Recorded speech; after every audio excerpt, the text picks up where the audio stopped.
Do you know why baristas are able to make good coffee and you can't? If this is you, today let me introduce you to brew ratios. When it comes to making a perfect cup of coffee, there is one critical element that makes all the difference. This is a secret that baristas use to unlock the best flavors and be able to make the best and well-balanced cup of coffee for you. But what exactly are brew ratios and why are they so important? In this video, we're going to be diving deep to understand what are brew ratios and how you can use them to elevate your coffee drinking experience. Look at it like this. Do you remember that time when you ordered or made your cup of coffee, but on your first sip, you noticed something wasn't right with your coffee? Maybe it was too bitter, too weak, or just plain, or it didn't have any balance in the flavors. This is a bad experience that many coffee lovers go through. But what if I tell you this? The culprit behind this inconsistency in taste is that you used a wrong brew ratio. This means you used the wrong amount of coffee and the wrong amount of water when you're making your cup of coffee. This is a common challenge that even professional baristas experience. I'm a barista with a 6-year experience, but when it comes to making a perfect cup of coffee, I need to follow my brew ratio so that I can be able to keep the consistency and make the perfect cup of coffee for my customer. But if you're a beginner barista or a home barista, making this bad tasting cup of coffee is going to leave you scratching your head and wondering why you can't be able to make a good tasting cup of coffee like a professional barista. But don't worry, by the end of this video, you'll have a full understanding of coffee brew ratios and how you can use them to elevate your coffee brewing or drinking experience. The first step, let's get a clear understanding on what is a brew ratio.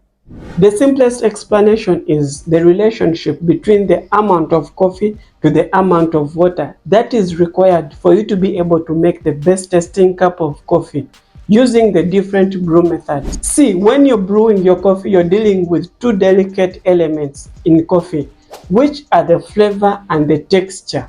You're going to need to be able to balance these two elements for you to achieve the best taste into your cup of coffee. If you use a wrong brew ratio, you're going to result into an under or over extracted cup of coffee. If a coffee is over extracted, it's going to be tasting very bitter, and if a coffee is under extracted, it's going to taste very sour with a very high acidity, and also the taste is going to be very weak. Here are some of the examples of the brew ratios that you need to start with as the basic guide. For espresso, a 1:1 is for a ristretto shot, a 1:2 is for the standard shot of espresso, a 1:3 is for a longo, and for the pour-overs, you can use between a 1:14 to a 1:17. And for the cold brew, you can use a ratio of 1:10 to a 1:14. And for the AeroPress, you can use a 1:10 to a 1:15. But here's the thing, depending on the type of coffee beans you're using, like the light roasted coffee, you might need to adjust the coffee brew ratio than the ratio that you're using for the dark roasted coffee. And then there is the personal preference in taste, how you want your coffee to taste as an individual. Do you want your coffee to taste bold and strong, or you want your coffee to taste smooth? This is why if you master how you can adjust your brew ratio, it's going to enable you to make the different tasting cup of coffee, which is ideal for your customers. So when it comes to using these brew ratios while you're making your cup of coffee, you need to invest in a good digital coffee weighing scale, which will enable you to accurately measure your coffee to the last gram. You're going to need to have a weighing scale that is going to enable you measure the amount of coffee that you need and also the liquid that you extract for your espresso, which will help you follow your brew ratio each time when you're brewing your coffee. And trust me, it's a worthy investment. The moment you will be able to master and have the perfect brew ratio, you will see how easy it will be for you to be able to make a great tasting cup of coffee and consistent each time when using the same brew ratio. Now that you have your weighing scale, let's try calculating the brew ratio by using the examples of the brew ratios that I mentioned before, Let's calculate them and see how we can use them to make our perfect cup of coffee.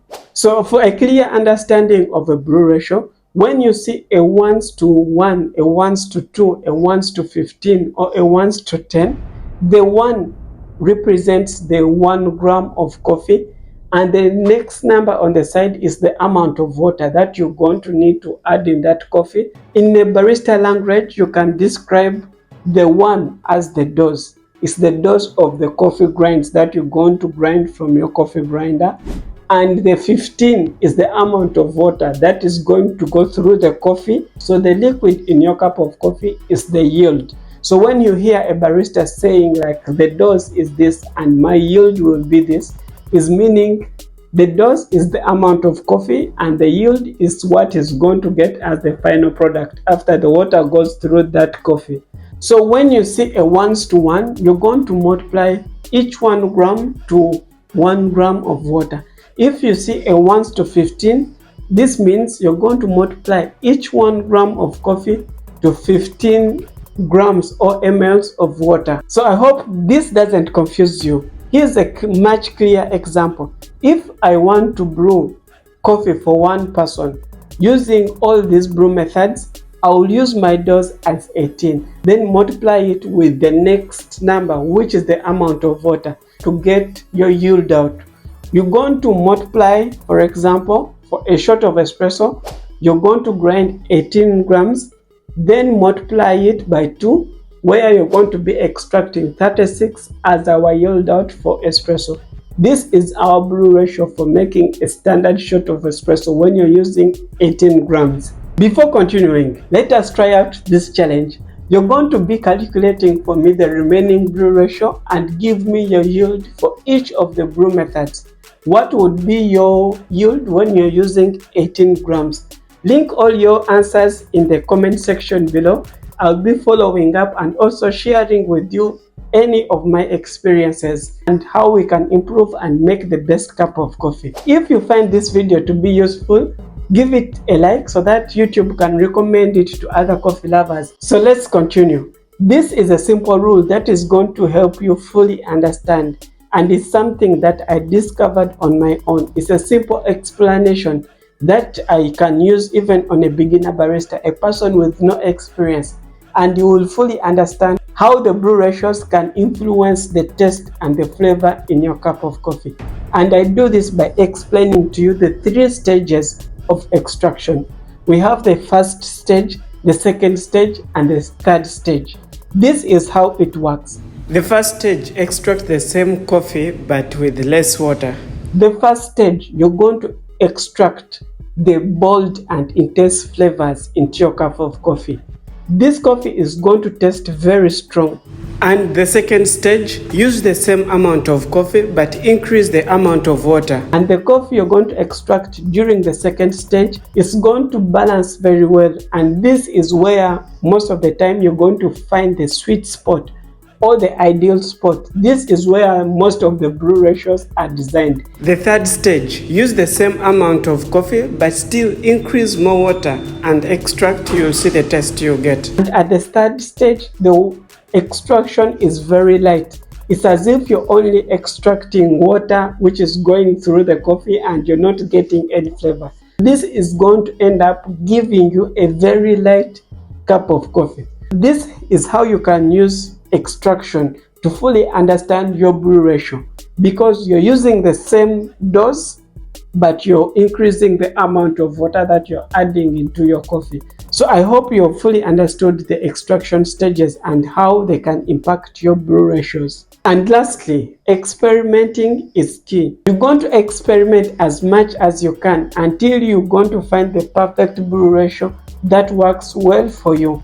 As a barista, this is what you're going to need. You're going to experiment with the different brew ratios so that you can be able to make coffee with different tastes for your different individuals as your customers. And once you nail the brew ratios and fully understand how you can adjust them, you'll be able to have the best experience when drinking your coffee or brewing your coffee. This is why I believe the key to brewing a perfect cup of coffee is understanding the brew ratio that works perfectly for you. By understanding this simple formula, you'll be able to brew a perfect, well-balanced, and a delicious, smooth-tasting cup of coffee. So watch this video next to kickstart off your journey by brewing the perfect shots of espresso, understanding the difference between a ristretto, a double shot, a single shot, and a longo espresso.